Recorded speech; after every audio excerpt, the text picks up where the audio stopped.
Bonjour, c'est Ursule encore. On est le 31 janvier 2018. Alors, je viens apporter un petit enseignement sur euh, Hollywood, l'appât de Satan pour les chrétiens. Donc voilà, au fait, on parle de sanctification tout le temps, parce que sans la sanctification, on ne peut pas voir Dieu, comme il le dit dans sa parole. Recherchez la paix et la sanctification, sans laquelle nul ne peut voir Dieu. Nous le savons tous, notre Père est saint. Il est saint et il n'y a point de péché en lui. Il n'y a pas d'ombre de variation. Et il nous a appelés à la sainteté. Et quand on regarde l'histoire d'Israël, en tout temps, Israël a été appelé à marcher dans la sainteté devant Dieu. Et chaque fois qu'ils ne l'ont pas fait, à partir d'un certain moment, Dieu les a déportés. Avant cela, il envoie les prophètes parler. Et s'ils ne se plient pas, Dieu envoie, il a permis la déportation. Et il a permis souvent, Israël souvent a perdu des guerres parce qu'il y avait une situation de péché. Parce que notre Père est saint. Et ça se voit depuis l'Ancien Testament jusqu'au Nouveau Testament. Ça n'a pas changé. Parce qu'on ne peut pas se tenir devant Dieu. Et même, si aujourd'hui, toi et moi pouvons venir devant Dieu, c'est à cause du sang de Christ. C'est à cause du sacrifice de l'agneau. C'est pourquoi on peut venir. Et même, si nous sommes sauvés, la Bible dit que ce n'est pas grâce que nous sommes sauvés, c'est par l'espérance que nous sommes sauvés. Et Paul dit, celui qui persévérera jusqu'au bout sera sauvé. Je pense que c'est pas Paul, c'est Apocalypse qui dit ça. Alors on a besoin de mener une vie de sainteté. Il y a chez les chrétiens différents types de pensées. Il y a des gens qui pensent qu'une fois que tu as donné ta vie à Jésus, tu es safe. Tu n'as plus besoin de venir demander pardon parce que tes péchés sont déjà pardonnés.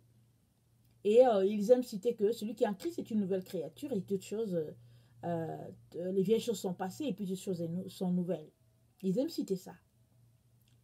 Et il y a d'autres qui croient que oui, c'est par grâce qu'on est sauvé et qu'on a besoin de venir dans la repentance à tous les jours parce qu'on est des humains, on est fait de chair et puis on pêche. Et moi, je suis de ceux-là. Je crois que malgré mon amour pour le Seigneur, malgré le fait que je fais tous les efforts pour venir avec ma Bible et tout devant Dieu, je pense que je pêche quand même. Je ne sais pas combien de péchés je fais par jour. Je ne suis pas capable de compter. Mais Dieu qui est saint et juste permet que je puisse venir à chaque fois demander pardon. Parce que je ne sais pas forcément. Je ne peux pas forcément les énumérer. Souvent, ça peut être dans mes pensées.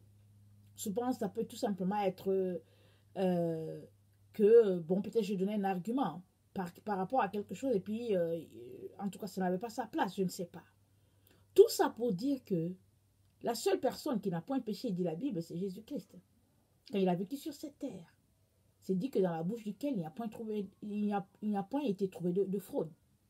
Mais nous, notre bouche est souillée, elle est impure. On a besoin de venir devant Dieu à tous les jours. Vraiment. Et on a besoin de faire le choix de laisser de côté le monde et puis ses valeurs. La Bible dit que l'amour du monde, c'est inimitié contre Dieu. On ne peut pas marcher pas à pas avec Jésus-Christ, aimer le monde et puis aimer Dieu. Ce n'est pas possible. Si c'est comme ça que tu te comportes, à quelque part, ton Père, il sera déçu.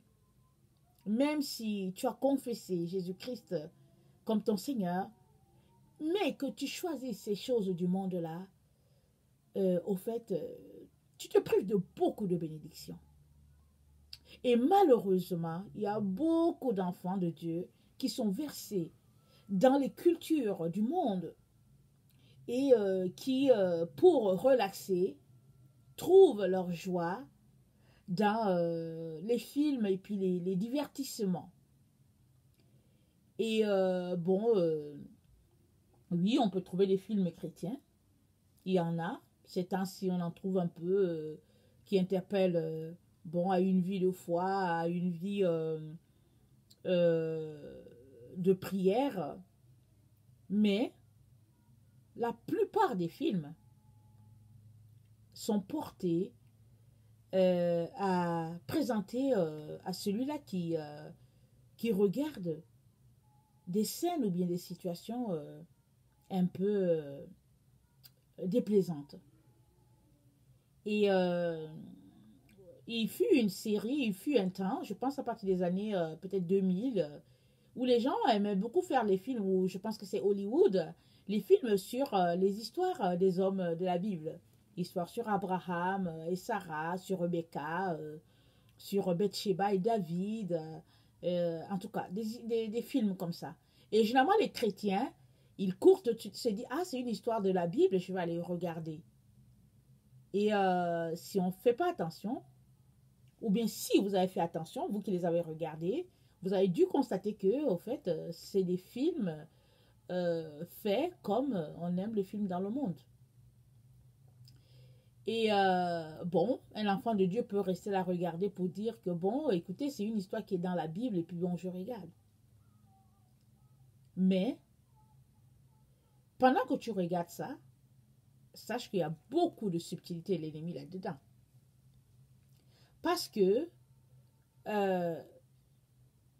suppose que tu regardes un film qui parle de la vie de David et de Bathsheba. Et puis de ce qui s'est passé. De l'humiliation de Bathsheba. Et de l'abus de David en tant que roi.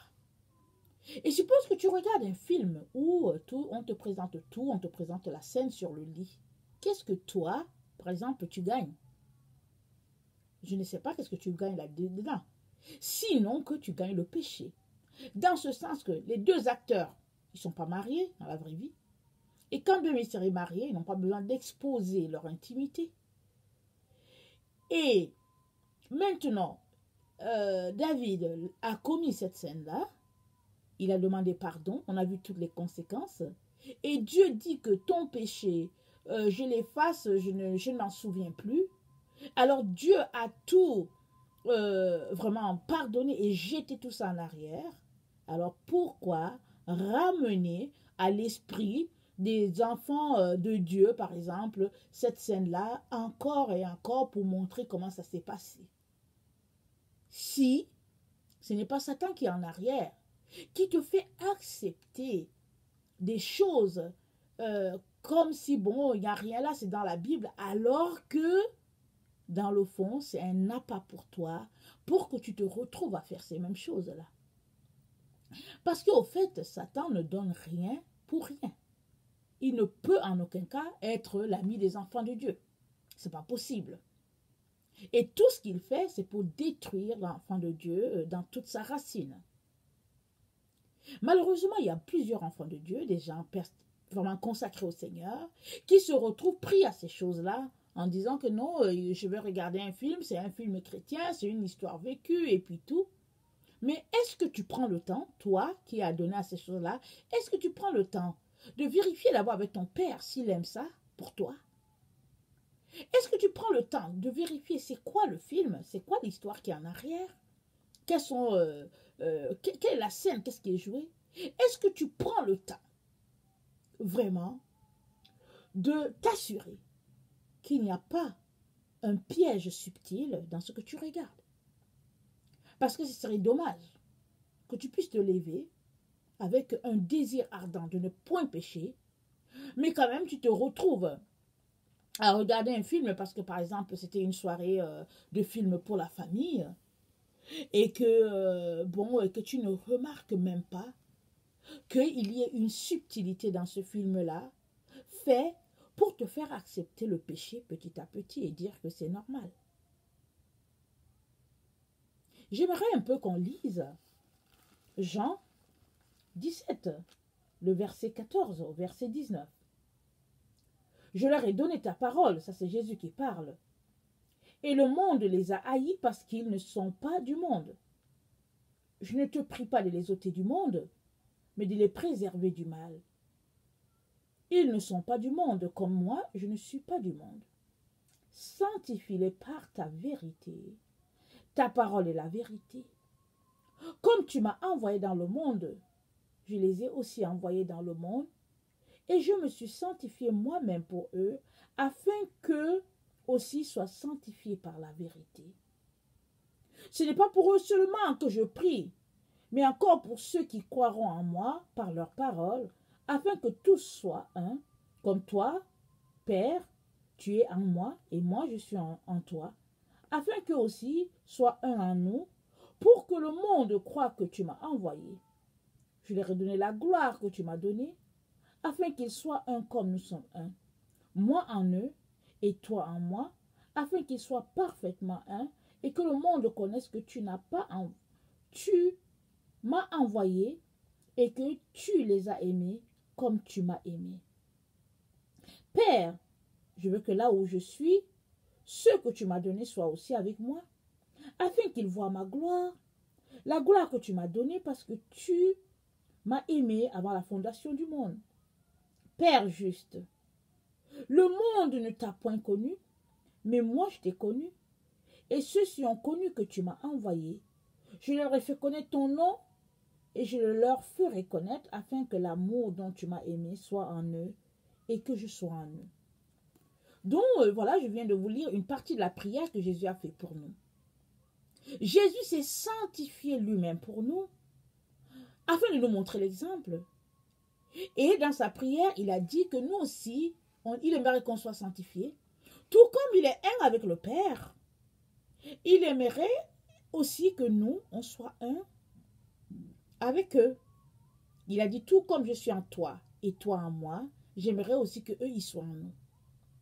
Donc ça, c'est l'élément crucial qui justifie et explique que toi et moi devons nous tenir saints, purs, devant notre Dieu à chaque jour.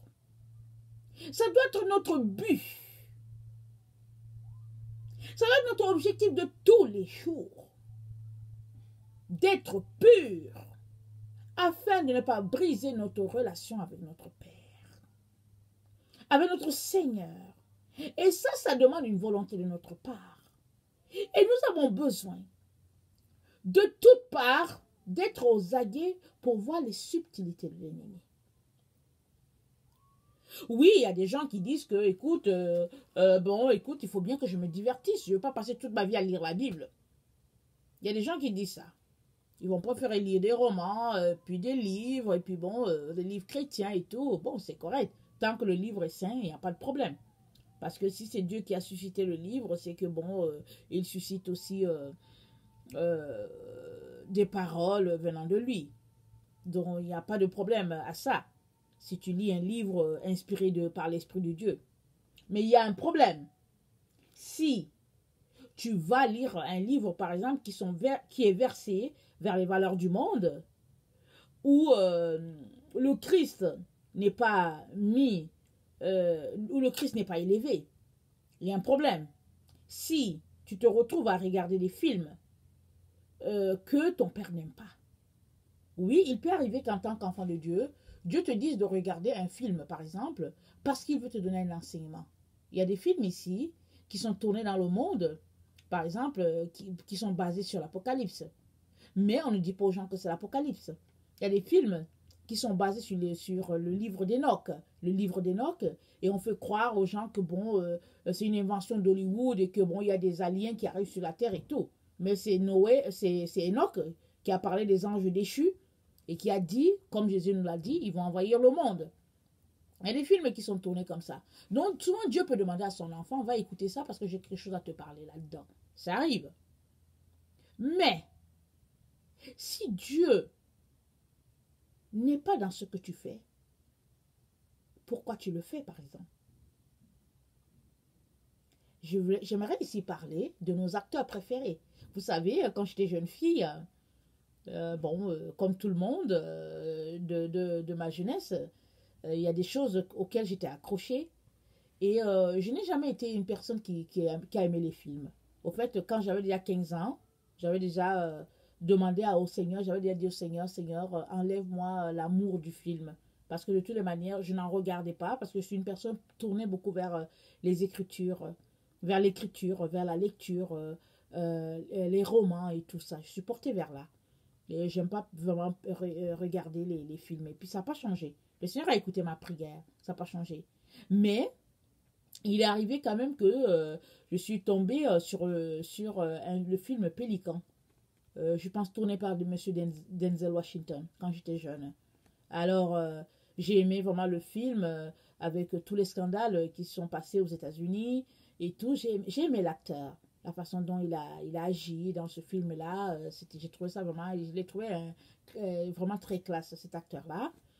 Et dans le film le Pélican, à un moment donné, il y avait une scène où le journaliste qui était Monsieur Denzel Washington est tombé amoureuse d'une jeune fille qui était là-dedans. Et là, en tout cas dans une scène d'amour, ils se sont retrouvés sur le lit. Et bon, j'ai su après que c'était celui qui, je ne sais plus comment on appelle ça là, celui qui, au fait, fait le film à ta place. C'est-à-dire que la scène là, voilà, c'était sa copie. Alors j'ai su après que, en tout cas j'ai entendu un commentaire dire que celui qui était sur le lit avec la demoiselle, ce n'était pas Monsieur Denzel Washington, mais c'était sa copie. Parce que lui, bon, il ne voulait pas avoir affaire à ça. Exemple. Mais je ne sais pas si c'est vrai, ok? Je ne sais pas si c'est vrai, mais écoutez un peu là où je vais en venir. Et, la scène, elle est telle que, bon, quelqu'un amoureux, et puis on se dit que, oh, waouh, c'est cool et tout. Et mais quand j'ai regardé, bon, je n'ai pas regardé toute la scène, mais juste, bon, quand ça a flashé, au début, j'étais mal à l'aise. Ça, je peux vous le dire. J'étais mal à l'aise parce que j'étais vraiment dans une étape de ma vie où j'étais très, très, très, très remplie de l'esprit. C'était dans le moment où l'Esprit Saint faisait son travail dans ma vie. Donc, au début, j'étais un peu mal à l'aise, mais après, bon, j'ai pensé que, bon, j'ai appris que c'est le fils d'un pasteur et que lui-même il est chrétien et que, bon, je me suis dit, mais pourquoi pas, Ursule, il ne faut pas exagérer dans le fond. Dans le fond, il paraît que ce n'est pas lui qui est là, mais que, bon, c'est une copie. Et puis, bon, donc voilà. Et c'est comme ça que j'ai pensé. Mais est-ce que vous savez que ça, c'est la subtilité de l'ennemi? Parce qu'au lieu que je rejette la scène en bloc, l'acte en bloc, et que vraiment un chrétien n'a rien à voir avec des choses comme ça, j'ai pris l'excuse parce que je trouvais que l'acteur y jouait bien. Alors, à partir de là, j'ai commencé à aimer les autres de ces films. Évidemment, je n'ai pas regardé tous ces films-là où il y a la violence et tout, je ne sais pas. J'ai peut-être regardé en tout dans ma vie, peut-être maximum 3 films de Denzel Washington. Parce que moi, je ne suis pas quelqu'un versé dans ces choses-là. Mais, à partir, je pense, j'ai regardé 3 et puis peut-être que c'était le dernier. Je pense à partir du deuxième film de lui que j'ai regardé, parce que quand j'allais louer un film, quand il est arrivé qu'il fallait qu'on loue un film, j'ai regardé un peu ce que Denzel Washington avait fait. S'il n'y avait pas trop de violence, je disais, bon, on va regarder. Et là, le Seigneur m'a montré qu'il était devenu une idole pour moi. Et vous savez, une idole, l'idole, elle vient éclipser ta vraie idole. Jésus, c'est ma vraie idole. Depuis que je suis petite, j'ai toujours aimé Jésus. J'ai toujours été amoureuse de lui. Et je suis arrivée à un point culminant de mon amour pour lui. Et là, à ce moment-là, j'ai commencé à regarder un film. Et l'acteur, je le trouvais tellement simple, tellement handsome. Et bon, voilà. Et le Seigneur, dans son amour, m'a montré que, oups, le monsieur est en train de devenir une idole pour toi. Et c'est quoi une idole? C'est que quand tu vois les films de Denzel, il faut que tu regardes les films de Denzel Washington. C'est que quand Denzel Washington fait des bêtises, tu ne vois pas les bêtises de Denzel Washington, c'est Denzel Washington. C'est que quand, dans le film, écoutez, un film, c'est une mise en scène. Dans le film, s'il sort un gros mot que vraiment tu trouves que c'est ignoble, c'est pas grave. C'est Denzel Washington. C'est ton idole. Alors, s'il arrive qu'il y ait une scène vraiment déplacée, c'est pas grave. C'est Denzel Washington après tout. C'est le fils d'un pasteur. Il est chrétien. Il va à l'église. Il donne sa dîme. Alors, voilà un peu la scène. Et quand le Seigneur m'a montré ça, tout de suite, j'ai décidé de régler ce problème-là. Déjà que je ne suis pas portée vers les films. Alors, j'ai dit non, vraiment, on va pas perdre notre Jésus à cause de ça. Et ça m'a servi de leçon, c'est pourquoi aujourd'hui je peux venir te partager ça. Toi, je ne sais pas combien d'idoles tu as en train de regarder ces choses-là, je ne sais pas combien. Mais est-ce que tu t'es assuré si tes idoles sont des vraies idoles? Parce qu'il y a une seule vraie idole et cette idole-là, c'est Jésus-Christ. Jésus est pur. Jésus est saint. Et tout ce qu'il va vouloir, c'est juste ton bonheur. Tout ce qu'il veut, c'est que vraiment, tu sois tel que Dieu t'a créé. Que tu sois tout entier. Que tu sois pur. C'est pourquoi Dieu a dit, écoute Israël, l'Éternel ton Dieu est le seul Dieu. Tu n'auras point d'autre Dieu devant ma face. C'est ça. Jésus, c'est notre époux, notre roi, celui-là qui comble tout, Jésus. Et souvent, sans le vouloir, tu peux te retrouver à éclipser ton Jésus. Parce que tu viens mettre une idole devant toi. Ah non, j'aime telle personne. Et je ne sais pas si vous l'avez constaté, mais le Seigneur a ouvert mes yeux et puis m'a donné de voir. Parce que, écoutez, entre parenthèses, depuis que je marche proche de Jésus, il y a beaucoup d'écailles qui sont tombées de mes yeux. Hein. Il y a beaucoup de couches qui sont tombées. Alors, question de dire que, à chaque fois qu'on a un péché dans notre vie, au fait, le péché, c'est une couche. Ça nous empêche de voir spirituellement. Et quand on ôte ce péché-là, ben, on voit plus. Et puis on ôte, et puis on voit plus, et puis subitement on va tout voir dans le monde spirituel. Alors Jésus, c'est la personne qu'on ne peut pas éclipser. Et Satan lui fait la guerre. Donc il fait tout pour éclipser Jésus à notre esprit, à nos yeux, dans tout ce que nous faisons. Si nous ne faisons pas attention, on va juste devenir un religieux qui fait les choses comme un automate alors que l'essence n'est plus là. Si vraiment tu aimes Jésus, alors il ne devait pas avoir une barrière entre toi et lui. Tout ce que tu devrais faire, c'est juste de l'aimer lui et lui seul. Et tout faire pour lui. Moi, au fait, quand je n'étais pas mariée et que je n'avais pas d'enfant, j'ai bâti une relation très très proche avec Jésus. Et quand je me suis mariée et que les enfants sont venus, c'était pour moi comme quelque chose qui n'était plus accessible. Parce que bon, écoutez, c'était en tout cas la vie de tous les jours, on court par-ci, on court par-là et tout. Et j'avais l'impression que ce n'était pas possible. Mais je vous dis que ce n'est pas vrai.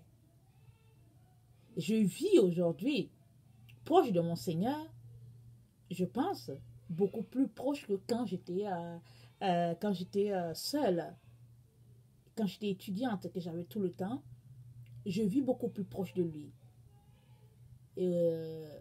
Parce que j'ai pu, oui, j'ai grandi, j'ai mûri, je veux dire en âge, aussi en esprit, mais j'ai pu ôter de ma vie toutes ces choses-là qui étaient source de distraction pour moi. Alors que quand j'étais étudiante et que je marchais proche de Jésus, j'avais quand même des gens qui étaient encore dans ma vie, comme des amis avec qui, bon, je prenais soin le temps. Et puis, par exemple, je m'étais là, je riais. Et quand même, je n'étais pas d'accord avec eux, bon, je restais juste là parce que, bon, il faut être poli, il faut être courtois. Mais aujourd'hui, Ce genre de comportement, je l'ai évacué. Je n'ai pas le temps pour ça, moi. Pas parce que je vais être méchante, mais non, ça me perd le temps. Je préfère venir m'asseoir auprès de mon Seigneur et même si je n'ai rien à faire, le contempler et lui dire que je l'aime, puis ça me suffit, c'est tout. Tout cela pour dire que on ne peut pas partager Jésus avec autre chose. On ne peut pas. Alors, dans notre divertissement, essayons de voir si ce ne sont pas des pièges d'Hollywood pour nous éloigner de notre Seigneur. C'est vrai que tous les divertissements ne viennent pas de Hollywood. Mais ici, j'ai parlé de Hollywood, l'appât de Satan pour les chrétiens. Plusieurs enfants de Dieu sont tombés dans ce piège-là et tombent dans ce piège-là à tous les jours. Il y en a qui travaillent tellement du lundi au vendredi que quand arrive le week-end, bon, c'est la soirée film. Ou bien souvent ils sont abonnés à Netflix, ou bien ils louent les trucs dans les clubs vidéo, et puis bon, ils sont assis, et puis c'est la soirée, et puis si film, ça passe là, ça passe là. Mais quand tu fais ça, est-ce que tu penses à la place que tu pourrais donner à Jésus? Ou bien est-ce que tu penses à la place que les films prennent dans ta relation avec Jésus? Et les films deviennent ainsi des idoles. Et puis même tes acteurs préférés deviennent des idoles.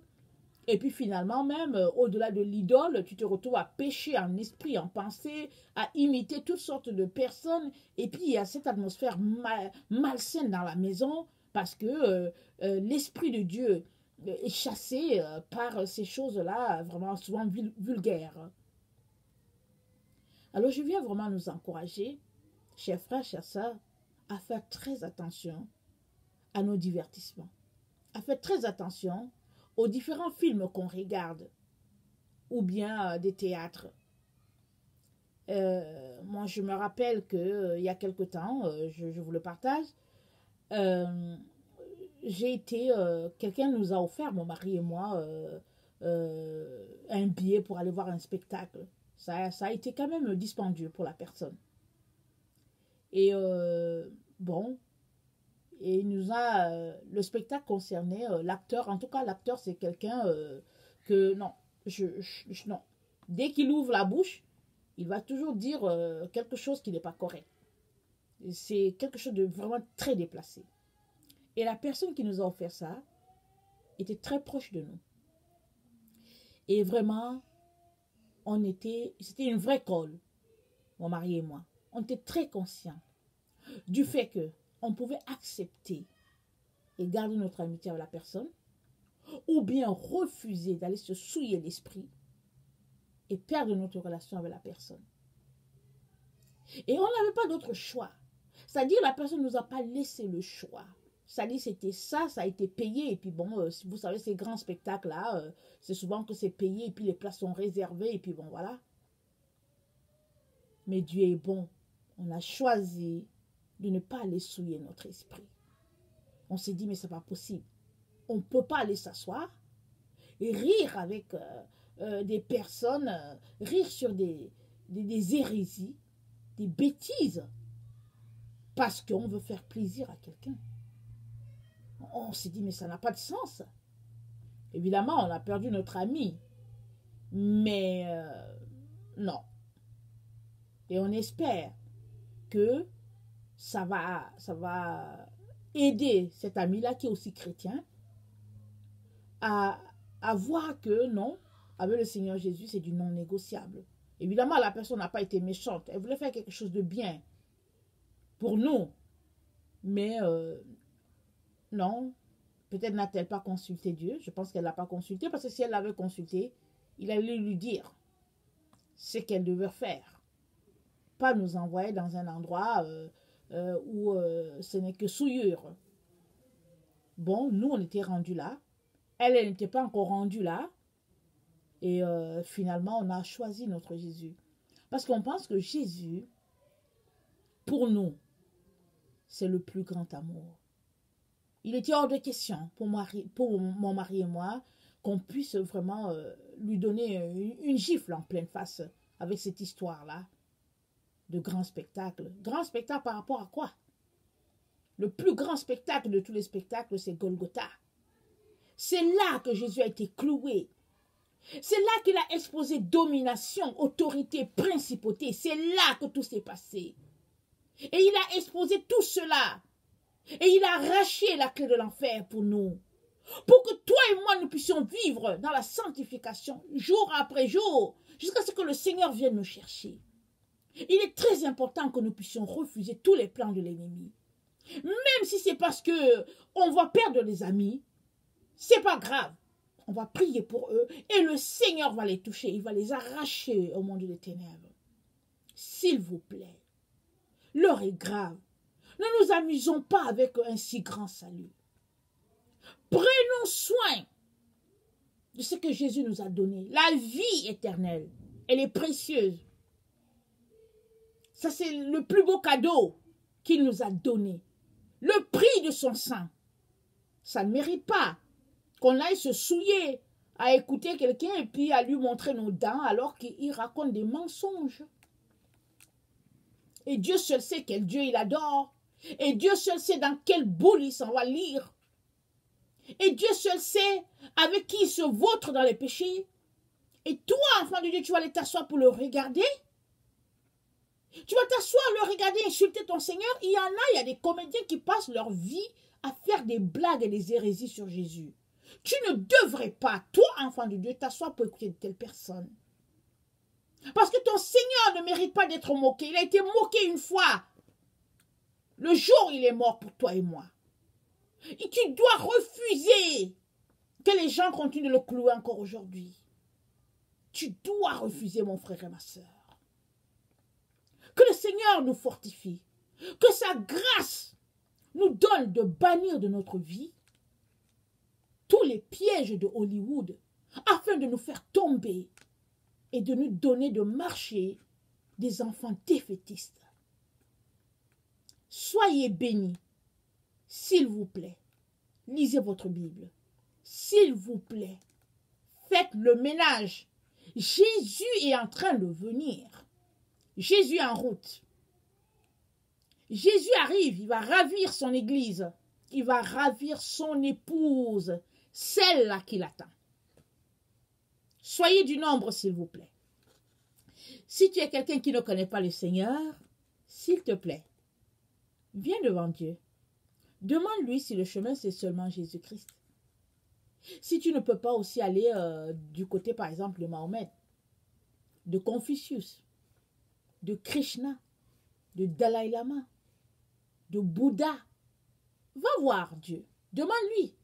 Et il te dira que tous ces gens-là, c'est des usurpateurs. Il y a un seul qui sauve. Un seul est mort pour l'humanité. Son nom, c'est Jésus-Christ de Nazareth. Tous ceux-là vont t'envoyer en enfer si tu les suis. Hein? C'est des humains. Et c'est des menteurs. Parce qu'ils t'ont fait croire qu'ils peuvent te sauver. Un seul est la vérité. Un seul est le chemin. Un seul est la vie. Et son nom, c'est Jésus-Christ de Nazareth. Je te supplie, ne te laisse pas voler ton salut. Ne te laisse pas voler ton éternité. Viens devant Dieu et il t'aidera, il t'éclairera. Sois béni. Maranatha, Jésus revient. Amen.